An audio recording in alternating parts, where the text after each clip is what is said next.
Imagine hitting play on your favorite summer vlog and realizing the ocean is calling you by name, that a vacant bungalow is already counting how many of you will return, and that a roadside motel keeps a room ready for families who never checked out. If you hear a bell that doesn't have a clapper, if you smell chalk where there's no school, if wet footprints appear where there's no water, don't run, because in summer, the things that hunt you are faster in the heat, and the moment you turn your back, they'll be right behind your shoulder, smiling like they've been waiting all year.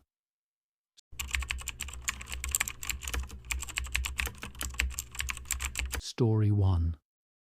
We spent our first evening in Goa pretending we weren't tourists and ending up exactly where tourists always end up, on a wind-stiff beach with a ruined lifeguard hut the locals called the Little Tower, a shack on stilts stitched together from splintered wood and a roof that sagged under the weight of salt with a dead bell bolted under its eave like an eye that no longer blinked.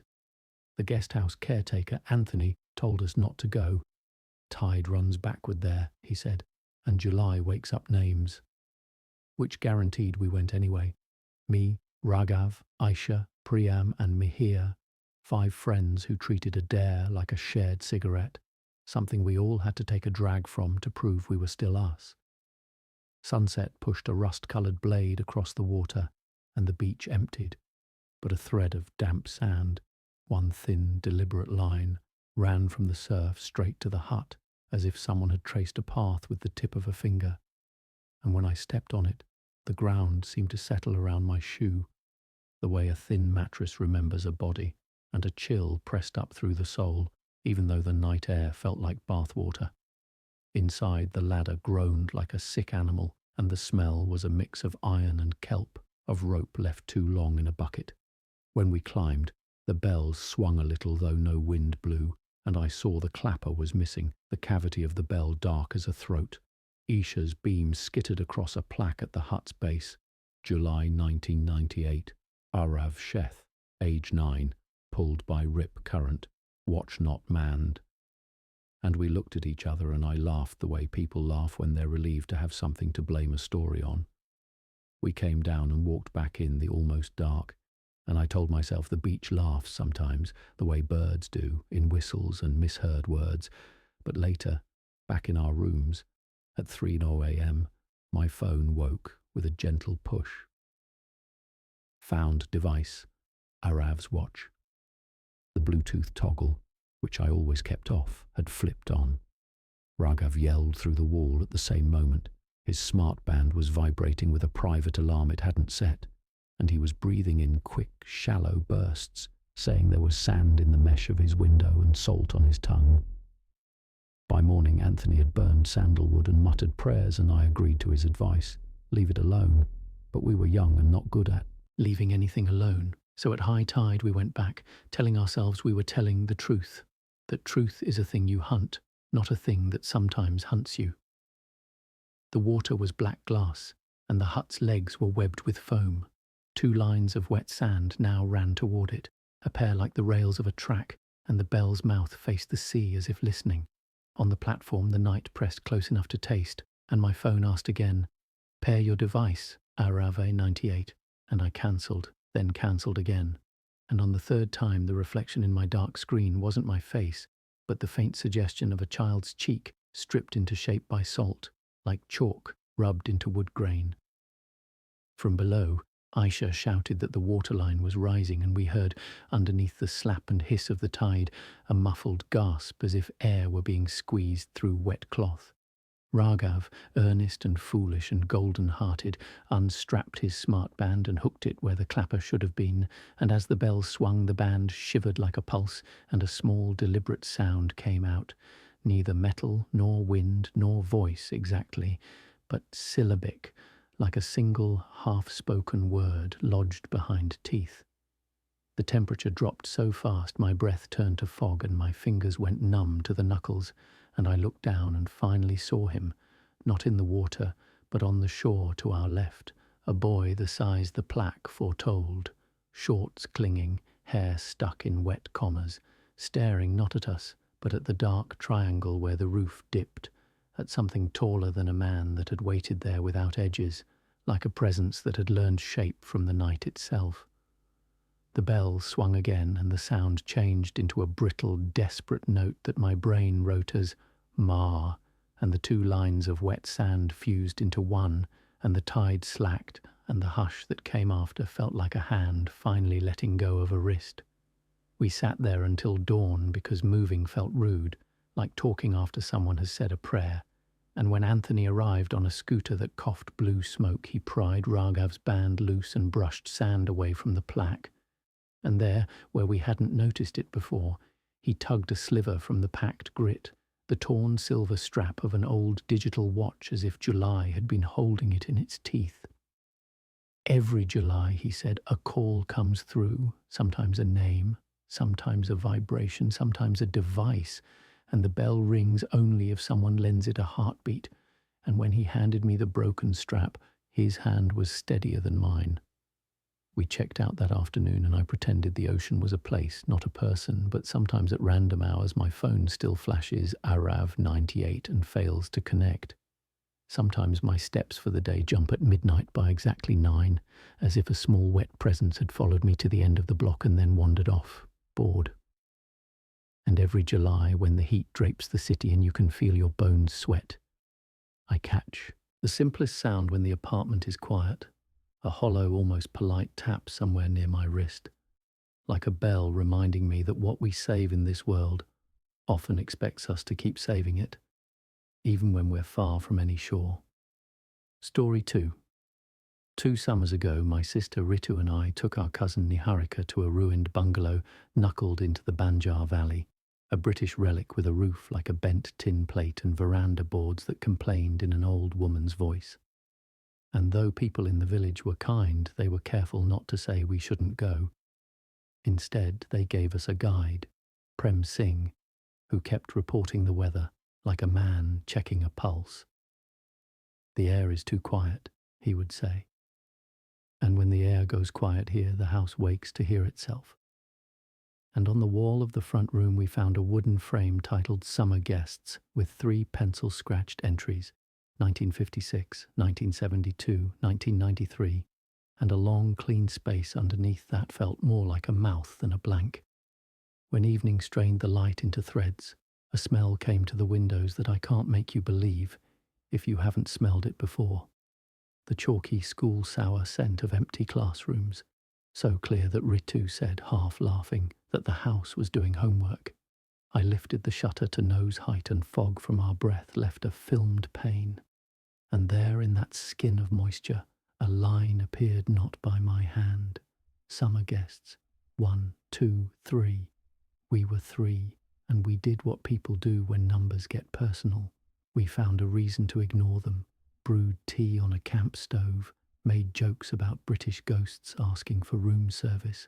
At midnight, zippers ticked or seemed to, in short nervous bursts like a child learning rhythm, and by 3 I heard it clearly, not the scritch of mice or the crack of timber, but the tiny normalization of pencil against paper, that small civilized violence of graphite biting wood pulp. In the main room the frame's empty space had been written on, faint but legible, 3 entries laid like thin bones. Anshul, returned. Ritu, returned. Niharika, stayed.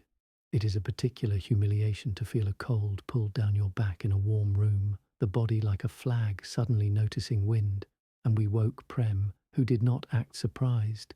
"This house keeps what sleeps first," he said, "and returns what's still drifting when the bell goes."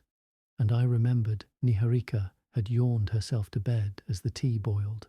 Her tent was zipped, her bed inside was shaped where she had been, but she wasn't, and there were no fresh footprints because the ground had been mulched in pine needles so deep it remembered nothing. There was, however, a trickle of something pale running across the boards like the ghost of dust, a chalk smear dragged by air from the veranda to the frame. Search parties leave sound behind them, men calling names that shrink with use, and we found no one. 5 days later, back in the city, Niharika's Instagram posted a single black square, captioned "Summer Guest" with a chalk heart drawn clumsy as a child's art and a location ping from Banjar Estate, though her phone sat in a police evidence bag like a dead bird. It's weird what that does to a family, how it shortens sentences, how it makes people step around rooms like they're walking through prayer. I went back alone at the end of the month, and the frame's entries had matured as if a clerk had updated the ledger. Anshul, returned, signed. Ritu, returned, signed. Niharika, stayed, host. And it bothered me more than I can explain that the last word was lowercased, humbler than a title, like something whispered in a hallway. Night rounded the house like a hand, and at exactly 3, the chalk smell arrived with a punctuality that felt practiced, and the window breathed a wet pane again, and this time a palm print rested on it from the outside, small, unfleshed, the kind of hand that leaves no skin oil, while the river made a single sustained vowel in the distance, and something as light as a spine moved across the veranda boards without bending them. I opened the shutter and cold fell through me like a swallowed coin, and the reflection in the glass doubled me, and then backed away just enough to seat another face over mine, a chalk smile drawn in 2 blunt strokes without teeth. Child art. In the main room, the pencil entries smeared as if someone had tried to erase them with a greasy thumb, and the words "summer guests," closed for season, wrote themselves neatly, and I waited for relief. And it didn't come, because I understood the season was not for tourists, but for the house's appetite. After that night, an account labelled Host began sending out 3 a.m. DMs to anyone who geotagged the valley in June or July, a chalk heart that vanished when you tapped it, and more than one person came to me to say they'd woken to the chalk taste classrooms leave in your mouth and the feeling of copybook dust on their skin.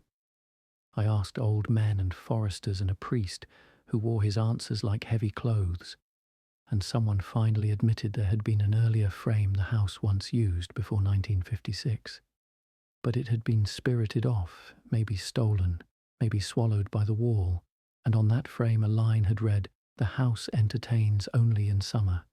The bill is 1 heartbeat. If you sign, you return." And I found a piece of chalk on the veranda rail and wrapped it in a napkin and brought it home the way you bring home a stray story. And it broke itself to powder every rainy day without being touched, and then healed itself overnight when July came, white and whole again, as if the month did its blood work in it. The last time I dreamed of Niharika, I was back in the house and she was standing in the doorway of the main room with chalk on the heels of her hands the way teachers get it, and she looked older and softer and completely present, and she didn't say a thing because the house is polite about silence. And then I woke up with grit between my teeth and a smear of white on my lip, and the chalk in my desk had vacated itself to a crescent as if someone had bitten it. And if you tell me that's nothing, fine, but come with me in summer and we'll knock on the frame. If it writes your name, I promise I'll sign for you if you're still awake when the pencil starts. Story 3. End of May. Last year, when the highway shimmered like it had been ironed and the heat turned the car into a slow cooker, my wife Sana and I stopped at a roadside motel called Sea Breeze Inn, even though the breeze part was clearly a lie. The sign buzzed, the stucco flaked like old sunburn, and the lobby smelled like old limes and over-chlorinated pool towels, with a trophy case at the back showing lifeguard photos and tourist brochures, and on the lowest shelf, a laminated local news clipping. Family missing summer 2003. Room 7. The receptionist, Shayla, had the calm of people who have already considered the worst and decided it's fine, handed us room 9, and added that 7 was storage now, her mouth doing a small smile that looked stapled on from the inside. We tried sleeping without paying attention to the dripping sound that pinged from the bathroom, even though no tap was on, the shower head running itself in a thin, steady thread that smelled like ocean and sunscreen and the sharp tang of pool chemicals. Halfway to sleep, someone tapped our door, and the peephole showed nothing but a small wet footprint darkening the carpet like a flower. It is impossible to admit you're frightened by water when you are an adult with a degree and a mortgage. So I said we'd talk to Shyla in the morning, and Sana said fine, and we pretended the sound was old plumbing, except at 1 a.m. the wall behind the bed hiccuped with static, and a cartoon voice cut through the snow like a fish fin through froth, quick flashes of colour we didn't quite catch, which we later realised matched the timing of a TV on the other side in room 7 that no one should have been watching. In the hallway, the brass keyhole of 7 exhaled cold air into my face like breath from a freezer, and the doormat bled a puddle up from underneath as if the floor had learned to sweat. I told myself normal lies, old pipes, AC, condensation. But by 2, the fire alarm scissored the silence, only on our floor. Its speaker switched from siren to static and then to the most unnatural thing in a fire, a patient child's voice counting 1, 2, 3, like hide and seek played at the end of the world.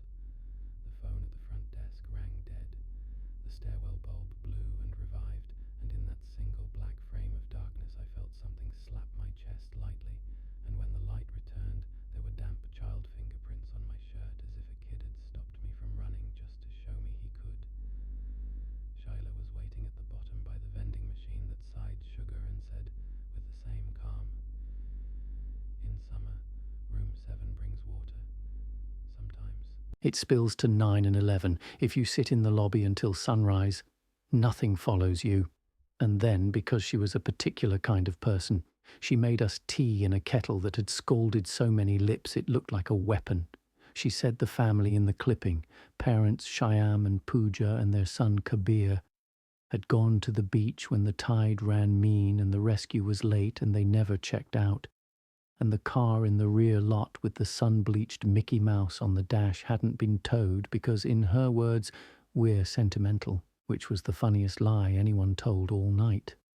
A little before 3, the lobby fan kicked and a newspaper supplement fell, and inside, like a leaf pressed years ago, a kiddie pool ticket slid onto the tile, Kabir, Summer Pass, 2003, in a font that made me want to weep, not because it was sad, but because it was real, and I asked why not change the number on the door or move the furniture or burn the room, and Shyla said, every summer a new owner makes room 7 storage, and every summer the storage opens its shop, and she smiled again in that stapled way. We left before sunrise and took the highway with the windows down like fools, and the glove box breathed out a smear of scent like coconut oil and brine, and Sana touched my wrist and told me to pull over. And when I popped the glove compartment, a small plastic whale rolled out with marker letters rubbed pale. Kabir.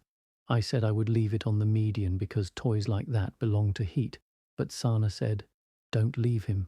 Kids don't like waking up alone." And we wrapped him in a napkin and set him on the dash and drove until gas became a concern. 3 days after we got home, my voicemail pinged an unknown caller, and the message was just wind and a slow swell, and a boy's voice saying, politely, "Found you." And the map tagged it to Alibag shoreline, even though the network had no business triangulating something that wasn't a number. The toy is on my shelf now.